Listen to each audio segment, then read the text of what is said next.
Welcome to the latest episode of Five on the Floor on the Five Reasons Sports Network. Thanks for joining us on your favorite podcast app on Apple Podcasts, on Android, Spotify, or the Five Reasons YouTube channel. Make sure you subscribe to Off the Floor. That's our Discord server, $2.99 per month. Make sure you click on the description here. You'll find the link there. Go all the way through. You'll be able to avoid the Apple upcharge.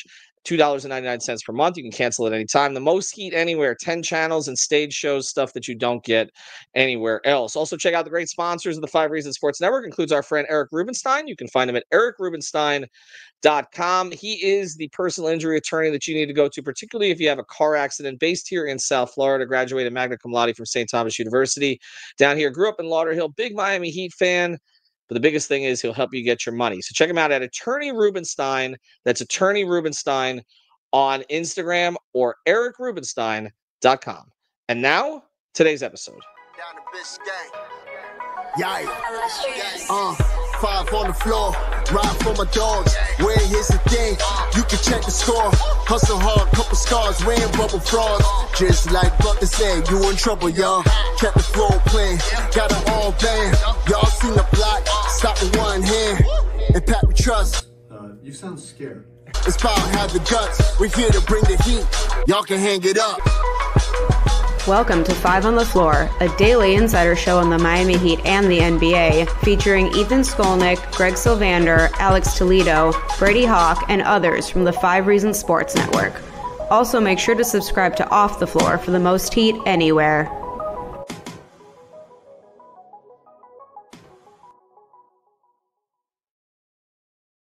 All right, welcome back to Five on the Floor. Here's today's floor plan. I'm Ethan Skolnick. You can follow me at Ethan J. Skolnick at Five Reasons Sports. I got Eternal Bast. You can find him at Eternal Bast on the various social media platforms. Also, you can find him on our playback, one of our lead hosts there, as well as on the Discord, trying to make sense of everything that you guys are doing on there on a daily basis. I do not envy you. You have to call more timeouts than Eric Spoelstra does. You do not save them for the end of the quarter. Let's get to today's topic, and it's going to be a blend of topics, and we may have more podcasts as the day goes on. But obviously, we're doing this just before noon on Tuesday. The Heat won last night. Good win against Orlando in double overtime. One of their best wins of the year, actually, especially considering the circumstances. Of course, Jimmy Butler has been suspended again indefinitely for a minimum of 5 games, which would take him up to the trade deadline. That is now 14 games total that he would have been suspended by, again, unless he's traded first. So we're following all the trade stuff. There have been a couple of reports this morning. Let me get to them real quick, and then we'll get into where we were headed with this topic, which may blend this a little bit. First thing is Brian Windhorst reported today that the Heat are more motivated to make a trade at this point and willing to lower their asking price somewhat to get that done. Then there was an additional report that came out, and I don't know exactly who this was. I saw Matt posted it in Off the Floor. There's some reports that the Warriors may get back involved. This is from Kevin O'Connor. It's funny because the Warriors were like my original team and a lot of people's original teams, but they have not seemed to want to go that direction. In fact, you had even Steph and Draymond saying that we don't really need to do anything.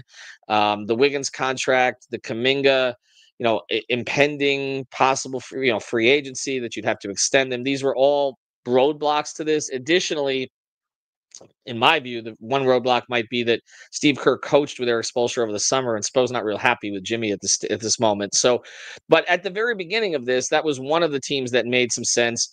Whether you talk to his camp, whether you talk to people around the league, whether you talk to the Heat, that was one of those teams. So we'll see if that becomes a possibility. And the other thing, those are the two primary things this morning. Now I've heard, Eternal, and I know you're based in Memphis. I continue to come back to the Heat being interested in doing something with the Grizzlies. I know that that's the one team they got down the road with somewhat before it was submarined by the reports coming out, likely leaks from Jimmy's side that he didn't want to play there. The primary reason he wouldn't want to play there is because they're not in a position to extend him. They've already extended Desmond Bane, John Morant, and they likely will extend Jaren Jackson Jr., who's having a great season. Let's start there, and then we'll get into what we planned on for the topic today. Do you see it making any sense for the Grizzlies to trade for Jimmy, knowing that he's probably not going to be happy there because that's already been expressed, and they don't really have any intention of keeping him beyond this season? I think the main thing would be somebody on the side of the Grizzlies probably get in contact with Bernard Lee, just kind of get a temperature check, like, hey, is he open to a rental? We see that the other options for you are not available or not looking too promising. Is he open for a rental? We think we have a championship team. We think he could be the missing piece. Basically saying all of the things that would be beneficial for Jimmy. Like, again, he's trying to get one last big contract, which is how all of this started. We can talk about that another day. But Jimmy goes to a situation like the Grizzlies, who can afford to be a little spend happy, right? Like, very reasonably. They can afford that because of the youth of the team that they have. Pretty much their core pieces are under contract, or, Jaren Jackson is due for an extension. But you got Ja on the contract, Dez is on the contract. You got younger guys on the team that are on very, very reasonable deals. You can afford to take a risk in getting a rental like Jimmy, albeit him coming in and being, ready from the start to compete for a championship. Him doing that also puts him in position to get the very contract that he seeks. The thing is he going to be happy, just like you asked? And so I think the Grizzlies would have to get in contact with his, representation to see if he would be game for that. And that, here's the thing, the Grizzlies could just say, hey, we'll go over the tax. If he does get the job done, we'll try to make something work to make sure, like, you get a 1 year or maybe a 2, if they can, like a 1+1, to work something out. But, again, that would be something that they would have to work out after the season, if the main goal is, the championship getting done.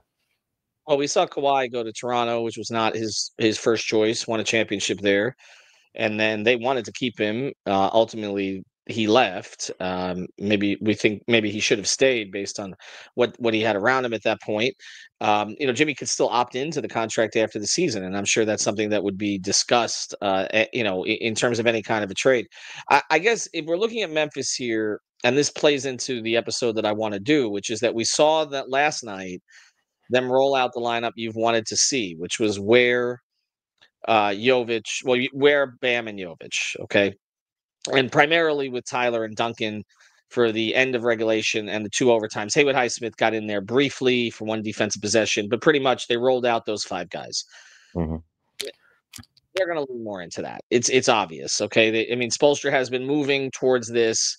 Ware is now 24th in minutes in rookies. He's 5th in all the impact stats in while being 24th in minutes. He's going to play more. My understanding is the Heat are committed to this, to playing Bam and Ware together. They're not going to go backwards at this stage.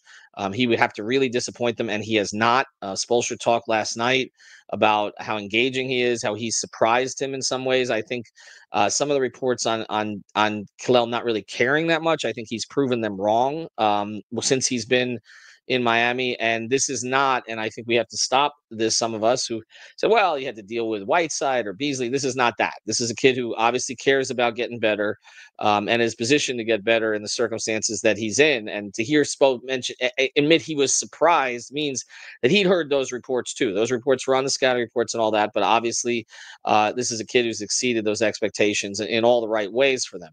So if that's the case, then I think we're starting to have a discussion about, okay, you've got a 20-year-old at center. You've got a 27-year-old at the 4. You've got a 21-year-old who is going to be given more and more reps in Jovic as a ball handler with that group, already has a connection with Ware that he's developed very quickly. And you obviously have a 25-year-old guard who is on the cusp of an all-star appearance. We don't know that he's going to get there. I still think he's likely going to be an alternate, but he's at an all-star level season. So I'll ask you this as we're talking about teams that you could trade Jimmy to. Mm-hmm. Like, I look at Memphis and I say, well, Jalen Wells is interesting. Like, that's the type of player you would want to put with those 4. So I'll ask you this. Do you think somebody like that, who has been a second-round pick, who has emerged with Memphis as a rookie, top 5 rookie so far this season, he's played really good defense. He said patterned his game after Jimmy and Dwayne, which is interesting. Like, is that the first thing? Is that the type of player that the Heat should be looking for to surround that young group with? We haven't even mentioned Jaquez, and I'm a little and Larson, but I'm a little confused sort of about Jaquez is going to fit with this. But we'll talk about that more. Is that the type of player that they should look at? And then additionally, if you're Memphis, is it worth giving up Jalen Wells for 3 months of Jimmy Butler? So let's be very clear. When I was in Nashville for training camp with the Grizzlies, one of the things that was buzzing around training camp was Jalen Wells' defense at that time, and just how surprising he looked on that end. You could see that in preseason, and obviously we've seen that through the season. Again, having young talent outplay their contract and can contribute is a win for any team. And I don't think, especially in this new CBA, teams are too willing to give that up, especially on a rookie deal. And so I don't, especially if this was 29-year-old Jimmy, 31, 32-year-old, 33-year-old Jimmy, when Jimmy was, playing out of his mind and having all NBA seasons and things of that nature. Of course, I'm sure it'd be 30. It'd be a lot of teams, knocking on Miami's door to try to get Jimmy. But the reality of it is, like, that's not the case. And so I don't think that Memphis would sacrifice Jalen Wells in order to get a rental who you still don't know is going to show up and be happy to work there. But to answer your question, as far as the archetype, I think that works. But I mean, you think about it, Miami, when they drafted Kel'el Larson and Jaime, they were drafting plug and play guys. So, but I do think, having somebody like Jalen Wells that is a legitimate 3-and-D guy that you can put on, not the best perimeter player, but, one of the team's top, actions, I think you can put him on there and have some minutes where he does guard their best player, which he's done. Like, he's done.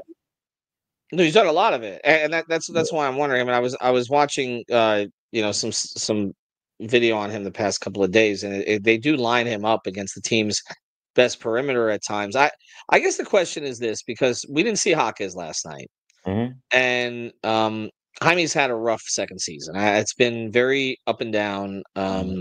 He had a stretch where he looked a little better after Jimmy's suspension, but the things that he said he was going to get better at, particularly, they've had him kind of in a spot up shooting situation a lot of times where the ball gets to him towards the end of the clock, and he's not progressed enough as a shooter to be a plus there.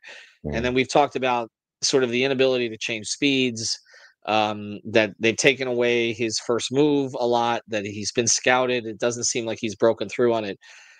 What is Jaime's, if we were to say that they're going to go forward with Ware, Bam, Jovic, Herro, like that, they're going to try to build a starting lineup around that going forward. Jaime can't fit in that starting lineup, right? So, like, I mean, to me, I lean more towards Jaime being a bench player there. Yeah, I would go. What does he have to do to break through there? He would have to get back to how athletic he was that first year. I mean, if you think about it, Ethan, think about what we were seeing that first year with him. I mean, we saw him get on Jason Tatum like those early games. We saw him get on Giannis those early games. So he was going through something similar as Jalen Wells. He just wasn't doing the 3-point shooting part, but he was giving you everything else, even some of the playmaking. So I think Jaime getting back to, I would think, Eternal would think, getting back to just being healthy and moving like himself. And I think will play a big dividend in how his role goes. But I think, all things considered, even if the shot is falling, I don't think it would ever fall at the frequency of Tyler, Duncan, or something like that. But I do think him getting back to kind of what you saw, like, after the suspension, getting back to what he did in his rookie year, having that off the bench is valuable within itself. So I think, see, that's where I see this ultimately going for him. But that's why I also could see him being a piece that's flipped in the future. If they're needing to take another step or get in on a star, if they can rehabilitate, Jaime's value a little bit, I could see that happening. I mean, you mentioned Duncan, and I don't want to overlook Duncan because right now Duncan is the plug and play player in that group. We saw it last night, and he provides the spacing, he provides the comfort for Bam. He does provide more playmaking than he used to. I think his defense has gotten better, but of course he's, now he's on the 30 side here, and he's got one more year left of a partial guaranteed contract. So I'm not. When we're talking about the future, I'm not saying Duncan doesn't have a role. He does, Sure. but I'm saying in terms of when you're trying to build whatever your starting five is going forward, and and that's why I mentioned Jalen Wells, because I keep coming back to the type of player I think they need in this group. If Yeah. you're going to lean into the advantage here, right, which is the complete opposite of what you've had before Eternal, which is that you've been damn small, right? Okay. Yeah. And I know you've talked about wanting to get bigger, and now you're putting out what would be one of the bigger front lines in the league. It didn't even look that big against Orlando because Orlando has one of the biggest front lines in the league. But when you start going against other teams that don't have that kind of front line, whether if it's not in Orlando or Denver or some of those, then it's going to really stand out. Then to me, to go all in on it and have functional size at every position, Tyler needs to be your shortest player. And I agree with that. I You agree agree with with that. that? Yeah, the thing is that I always thought that Nico could give you wing minutes. I talked to him privately, sometimes off the record. Do you still have that bag, right? Like, do you still have that bag that you work on, and like, are you still working on those things as far as ball handling, being on ball? Because he wasn't getting a lot of those opportunities. So the main thing is like constantly working on it, and are you being challenged and pressured enough to succeed at the NBA level? And so he thought he was. He just wanted to do whatever the Heat asked of him to do, and so he got that opportunity a little bit more this season. Not always. Brady has talked about like wanting to see him as he increases those, on ball usage. What happens when what happens when he does? And even Kel'el, I mean, we have sound bites from me interviewing him in Memphis, asking like, how are you going to respond when you don't get those minutes out the gate? When you have DNPs and all of that. And now look at where he started, and now he's here starting with Bam. And so you can kind of see the plan and development process of the Miami Heat. And I think to your point, Ethan, the gravity that Duncan creates, if you can combine a player like Duncan and Haywood, you have basically the perfect player for that group, because you still need somebody to have that gravity that draws. I mean, Kel'el is doing well from three, but he still doesn't have the type of volume that creates that floor spacing where you have to keep a body on him, whether he's in the paint or not, right? Bam has struggled from three. He struggled more from three than he has at the end of last season when he was starting to get them up and hit them, even in the Olympics. So, of course, you still have Tyler as a threat. Nico is, I think, shooting 37, 38% from three this season, but it isn't consistent enough to really draw the defense like that. But I would say, adding somebody like a Wiggins, it don't necessarily have to be a guard per se, but somebody that can guard 1 through 3 or 1 through 4. Adding somebody like that with that lineup, I think would be dividends. Honestly, I know the Heat aren't really for it, but you know who would really make that offense and a little bit of the defense, just like we saw with Tyler and Duncan last night, they don't have to be super spectacular defenders, but if you can have some athletes out there, I think it does present a different dynamic. And I think if you did have somebody like Zach LaVine, which I know is on a big contract, what asking price is a little different or whatever, but if you were to make some of that happen, the dynamic shooting threat of Tyler and Zach, and also just Zach off the bounce with Nico, Kel'el, and Bam, like, I think that gives you a pretty good playoff team, not going to the finals, Eastern Conference, or anything like that. Just a team that you may not want to play. Well, and that's the thing, though, that there is that balance where if it's not a team that's going to be a finals team, then they don't want to take themselves out of 2026 for someone who is not. Nobody's a guarantee, but is not going to necessarily take them to that next level. I understand the type of player you're talking about. I mean, there's really a bunch of factors involved. There's age, there's salary. I think they would ultimately like to find someone with this young group who's sort of the same young age group. Lonzo What's makes a that? lot of sense. Well, a healthy Lonzo Ball is perfect, honestly. Now, the question is, if he was healthy, he wouldn't be available. So you're kind of balancing this and you're taking a chance on his availability. But if you're talking about a guy who has ball handling chops, which I think they need in that group a little bit. Okay. I think to get Tyler off the ball a little bit more often, even though he reads the floor much better than he used to, I think that would be beneficial to have somebody there who could do that, who doesn't over dribble like the guy that they currently have in that role at times. I think Lonzo has become a very good spot up 3-point shooter, which you that would that would be another element in terms of the spacing of that group. He's not going to be dunking, he's not going to come off a ton of screens, but at least he'll provide a kick out option for you. And then additionally, Lonzo became a very good defender. So that kind of player is the kind of player who would make a lot of sense. But again, on an expiring contract, but that the only reason he's available is because of the lack of availability, and whether the Heat want to deal with that or not enough, again is another question. All right, on the other side of this, we'll pivot back a little bit more to the Jimmy stuff, but I wanted to touch on that lineup because I think as you're making a trade here potentially before February 6th of Jimmy Butler, you've got to look at what fits this core salary wise, position wise, and age wise. And they had a young group. I go back to 2003, where they brought in Dwayne, what was the age 21. They had Lamar Odom at age 24. Karan was, I think, 23, something along those lines. Eddie Jones and Brian Grant were the holdover veterans, but those were the three young guys they were planning to build with. It's just that Shaq became available. This, to me, is the best upside young core they've had since then. I Okay, because agree. when people talk, yeah, you agree. I mean, people talk about like the group that they had, the 30 and 11 group. Like we were not talking about high upside players. This Kel'el Ware is a higher upside player than anybody that was on that roster at that point.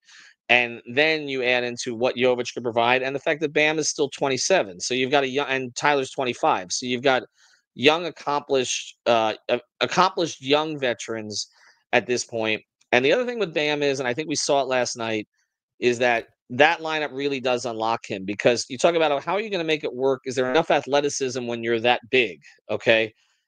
Bam gives you that and allows and becomes your best perimeter defender, because he's unlocked by the fact that you've got Ware protecting the rim, and Nico's improvement defensively, as I know you've remarked a lot. I thought he was great last night. I really thought he was great out on the wing, out on the perimeter. I talked to him about it after the game. We're going to put that up on the YouTube channel as well. But let's get back to the Jimmy thing in a second. Before we do, want to mention another great sponsor of the 5 Reasons Sports Network, our friends over at Water Cleanup. You can find them at WCUFL.com.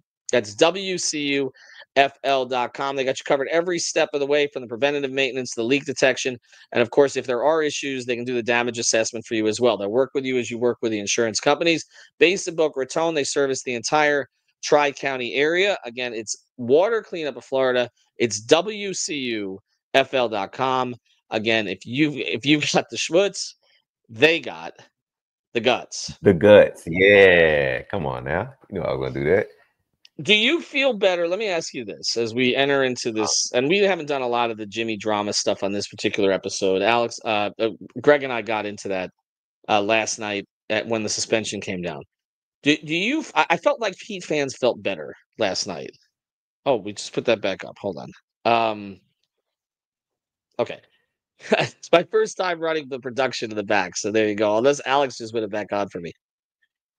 I felt Heat fans as I was going downstairs. Heat fans were leaving the arena last night, but not just the joy that we kind of saw. And again, we're using that word, the joy that we saw from the bench during that game, which I haven't seen in a long time. Okay. But also from Heat fans, like they felt like they saw something new. They felt like they felt something fresh in a season that has, been obviously, choppy and dramatic and in all the worst ways so far. Do you generally feel like they can turn a page now? Like if they go get a young piece for Jimmy, which is kind of why I want them to get a younger piece. I feel like you get a Chris Middleton or something like that. It's like you're sort of double downing, at least temporarily, on a build that's kind of over. I just want to see them go with this young group. The only vet should be in purely supporting roles. Do you feel like they can finally turn the page? I do. I think if let's use Memphis as an example. Memphis is the hot topic. I do think they won't give up on Jalen Wells. Maybe you can talk them into Gigi Jackson just because of the logjam you would them have, right? Like you have a logjam with Jimmy, Dez, Ja. Then you have Jalen Wells off the bench. You have a couple of other names. Where does Gigi fit in that, right? In the long-term development of it, like now, unless you feel like, hey, this is just a rental, we won't give you Gigi or Jalen, but we'll give you some more picks, right? Which I don't think Memphis could stand to lose, right? And not really feel the pain of it. But I think they would probably like to keep their picks for flexibility. And maybe they could be talked into getting, coming off of Gigi, excuse me. And if that is the case, then for Miami, you have a really young and exciting player coming in the door who's very, very athletic, who can shoot the ball very well from three. I'm talking about long distance from three. And you can apply your development on him, just like you have done other players. And so now where it used to be, we've seen Miami develop the undrafted guys. When are we going to see them develop talent? Now you have a well worth of talent to see them develop. And I think that would be very exciting, not only for the fans, but for the players in the locker room as well. Because again, Eric Spoelstra coach team is going to find themselves either in the play-in or the playoffs, right? Like you saw the team, the 30-11 team, that everybody was ready to put a fork in. They became exciting. You see this team showing bits and like they're showing you ups and downs, but you get enough in return for Jimmy, they'll find themselves in the lower end of the playoffs. And having Bam and Tyler and others on the team that do have playoff experience, like I feel like as long as they are healthy, they'll give a team a run for their money. Doesn't necessarily mean they'll win a series, but they will be a tough out, I feel. And so I do think, adding somebody like Gigi, who is athletic, would definitely bring a lot of joy to the fan base and to the locker room. Well, and that's where I think we're at right now, is that I think that fans, I already can see some lining it up in the drafts. A lot of the same fans who have been, well, why aren't they trading Jimmy yet? This is a bleep show. This is an embarrassment. Like, what are they waiting for? And then when the Heat end up getting a return that doesn't bring a star back, or at least a borderline star, they're all going to be like, well, they were incompetent, when the idea was that they had to wait long enough to see what developed here. And in the meantime, unfortunately, Jimmy has tanked some of his value, either with the leaks about teams that he wouldn't play for or just being difficult in general. And so I'm at the point now, okay, where I'm just like, get what you can. Get what you can, okay? I know I've said you can hold him till the end of the year and you deal with it. You get uncomfortable. You get comfortable being uncomfortable. But what changed it for me is seeing the way some of the young players are starting to develop and a style that they're starting to build. And I guess I just kind of want to get on with it. And that's why I'm like, okay, if you can add a piece that's in that, say, 22 to 27-year-old range, to a group that already includes, Ware at 20, Jovic at 21, Herro at 25, Bam at 27, Huckins is what, 23, 24, Larson, 23. We haven't even seen Keyshawn Johnson yet, okay, and they're really excited about him. I think you're going to see more of him in the second half of the season. Haywood Highsmith is, you look at Haywood and Duncan, like, they can return eventually as these young players develop to what they should be, which is Haywood more of a defensive specialist, Duncan more of a shooting specialist, where you don't have to rely on them as much. But when you are lacking in either area, you can go to these guys. I feel like they're not a Jimmy Butler away right now from a championship. Okay, that's not where they're at. And this is two timelines. And I've said over and over, Eternal, that like they needed to pick a direction. And it's kind of like, as painful as this has been, Jimmy picked one for them. So ultimately, I think that this will be looked at in a positive light down the road, that, okay, they finally went the direction they probably should have been going all along. You don't like how it got there, and I don't like everything they did on the way, nor everything Jimmy did, but whatever. But I mean, they're not a Jimmy away from a championship. Not this Jimmy. But I think not this Jimmy. Not this Jimmy. But I think they're one 3-and-D, young 3-and-D who can handle. Okay. Which is a little different than Haywood. A 3-and-D. I know one. I know a few. I said I know a few. I think we should Like we in the little time that we have, just Well, no, quickly go I around. just want to clarify because Terrell, people are going to misquote me on that. They're not a 1-3-D who can handle away from a championship. I just want to finish that thought. But they're 1-3-D, I think, who can handle away from having a really, really well-rounded young core that when the right piece comes along to kind of lead it, everything else will be in place. That's my view on it. And if it means it's going to take an extra year here, that's the direction that I think they should go. Anyway, I'll let you close. Well, I was just thinking, like, it's a long shot, right? I want to put that disclaimer out there. It's a long shot. But imagine if you added Cam Johnson to this group, to that Tyler, Nico, Bam, Kel'el group, right? I think that would be worth it, right? If you can make it work within the machinations of a Jimmy trade, right, or whatever that is. And so, like, whatever first that you were going to get for Jimmy, maybe you scoot some over to the Nets, you know, and get a Cam Johnson who is young, who's still on a deal, right? The deal isn't imminent; it's not like next season. Right. You could get Cam. He shoots just as well as Duncan and as Tyler. He's athletic. He can defend a little bit, and I think that you could go into a playoff series and say bring the world. It's not the same confidence as Jimmy, but I think you can go like, hey, we'll go out there, we'll compete, and whatever happens, it'll happen, right? And I do think that, you know, that would be something I would be encouraged to see the Heat look at as an organization. But, you know, I know he's a very popular piece for, you know, championship contending teams. But we're just talking about in the conversation of just, you know, young cores. I think that would be something to look at. And I think you also have other 3-and-D that are around the age range that you talked about, GG being one of them. I think, you know, maybe you got some other players in some other places that could also fall in line like that. But I do think, you know, like you said, that archetype would be something that would be worth it for Miami to look at.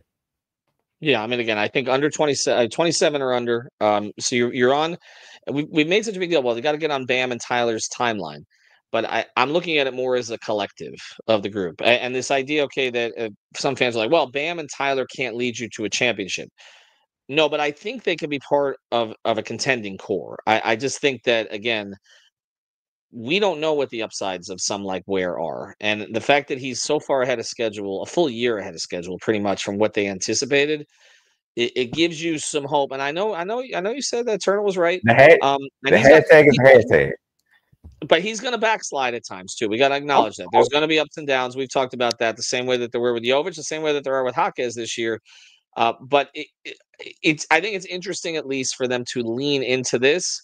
And the vets who are brought in should be the kind of vets they don't necessarily. They don't need to surround them with 3 vets in the starting lineup, but they just vets who can plug certain holes until that piece, maybe it's in 2026, emerges, and then you flip a couple of the young players to try to get the exact piece that you want. All right, that's it for today until tonight. We'll see what else happens tonight.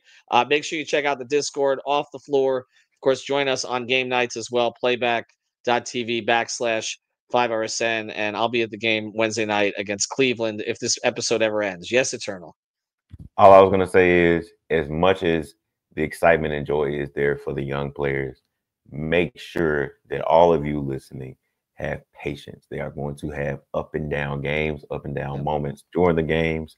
Don't be as quick to crown them as the next generation and all-stars and all of that, as quick as you are to ship them into the very next trade that you find interesting.